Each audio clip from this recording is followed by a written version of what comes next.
Babasa po tayo, Marcos Kapitulo 15, versikulo 33 hanggang 41.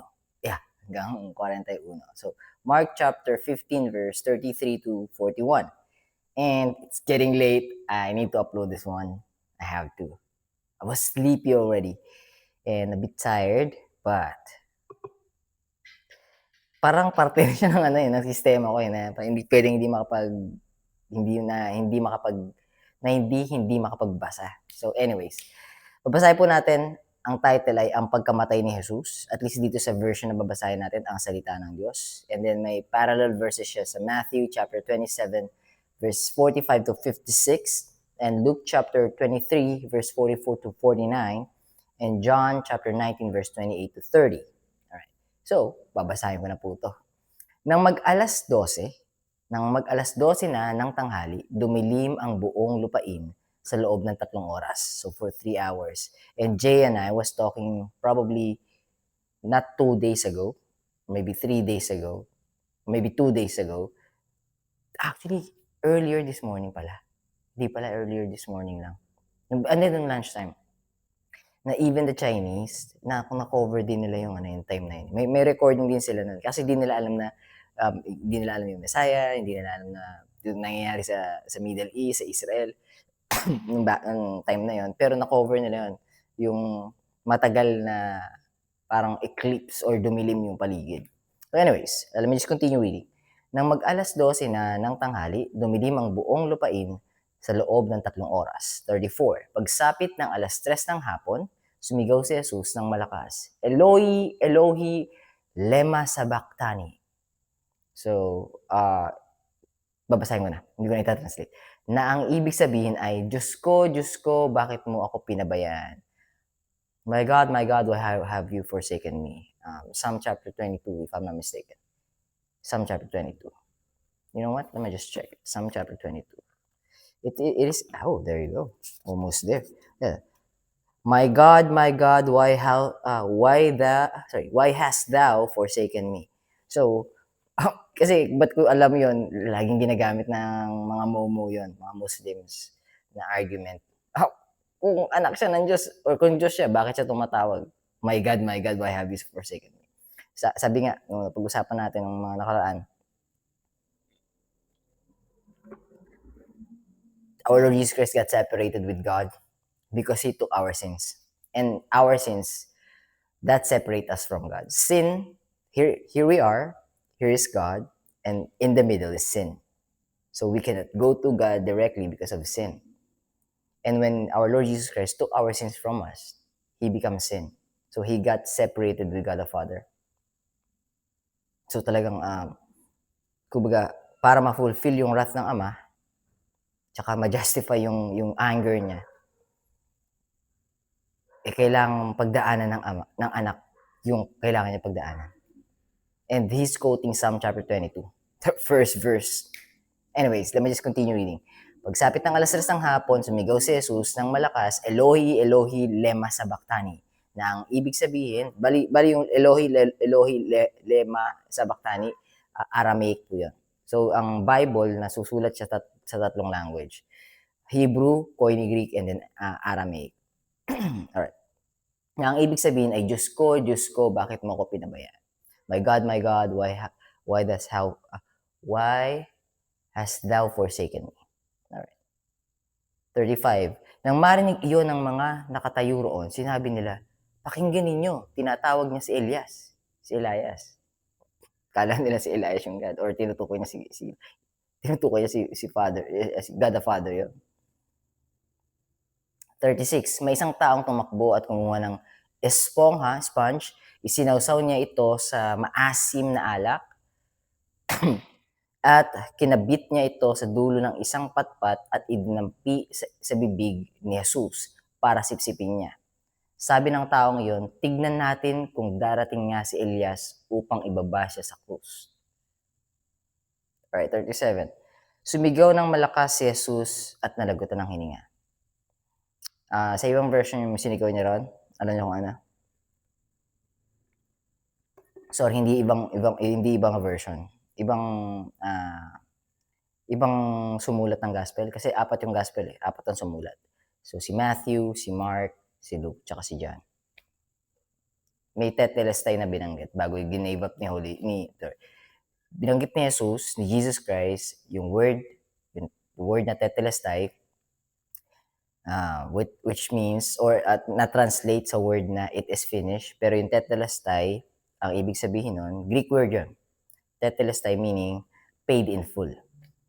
So, ang katumbas na English na pagkaka-translate is it is finished.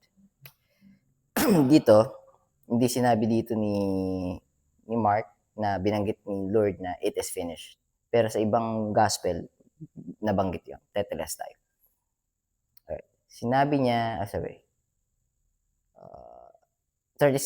yun, nalagutan ng hininga si Jesus. Sumigaw siya ng malakas.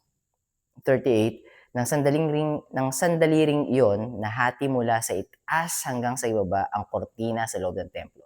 So, nung pagkamatay ni Jesus, yung veil na pinag-uusapan natin sa Exodus, sa veil na pinag-uusapan natin yata kahapon or kaninang umaga sa 2 Corinthians, yun yung veil, yun yung kortina, yun yung veil, actually sa Exodus din, na nagse-separate sa holiness, sa holy place to the most holy place. So, nung na-torn yan into two, na-open yung way natin sa God the Father, and our way is our Lord Jesus Christ. So, sinisimbolize din nun yung pagwasak ng katawan niya. Tapos pag-shed ng blood. Actually, pagwasak, kasi na-torn nga sa dalawa, yung veil. Yun yung symbolizes nun yung katawan niya na nahati-hati or na talagang sugat-sugat. Anyways, let me just continue reading. 38, nang sandaling ring yun, nahati mula sa itaas hanggang sa ibaba ang kortina sa loob ng templo. 39, nakatayo sa harap ng krus ang kapitan ng mga sundalo at nakita niya kung paanong nalagutan ng hininga si Jesus. Sinabi niya, totoo ngang siya ang anak ng Diyos. Imagine ito nakatayo sa harap ng krus ang kapitan ng mga sundalo. So, hindi ito temple guards, captain of the Roman soldier to. So, possible centurion. Sa word niya mismo nang galing, totoo nga siya ang anak ng Diyos. 40.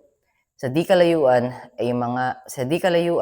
ay may mga babaeng nanonood sa mga nangyayari. Kabilang sa kanila si Salome. Si Salome, if I'm not mistaken, sa The Chosen kasi si Salome is asawa ni Zebedee, nanay ni John tsaka ni James. Kaya lang, tingnan natin kung ano yung description ni Salome dito. Kabilang sa kanila si Salome, si Maria na taga Magdala at si Maria na ina ng nakababatang si Santiago at ni Jose. So si Maria na ina ng nakababatang si Santiago at ni Jose. Ito si Santiago, si James at si Jose, si Joseph, si Mother Mary to. So hindi si Jesus lang ang anak ni Mother Mary. May anak pa siyang iba.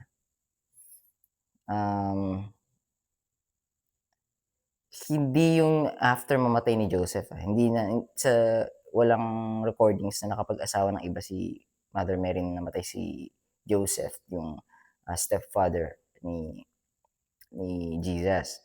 But may anak si Joseph tsaka si Mary, si Mother Mary. Alright, 9 minutes na. Last verse. Ang mga babaeng ito ay sumama kay Jesus at tumutulong sa kanya noong nasa Galilea siya. Ibig sabihin, nagmi-minister, nagsiserve din kay Lord. Sorry, medyo may ubo pa rin ako hanggang ngayon. Naroon din ang iba pang babaeng sumasama sa kanya sa Jerusalem. So, ang followers si Jesus, hindi puro lalaki. Followers si Jesus, ng ating Messiah, ni Lord Jesus Christ, is lalaki at babae. So, may mga disciples siya, tapos 12 sa disciples naging apostles. So, yung mga apostles na yun, na disciples na naging apostles, hindi lang sila yung disciples, meron pa yun, mga follower of our Lord Jesus Christ, naniniwala sa Kanya. Anyways, ito yung, pagbabasa natin ng Biblia today. And yan muna sa ngayon. And this, medyo popular yung history at story na to. Because ilang beses na rin ito na-depict. For example, yung Passion of the Christ, napanood yun, yung kay Mel Gibson, and marami pang movies.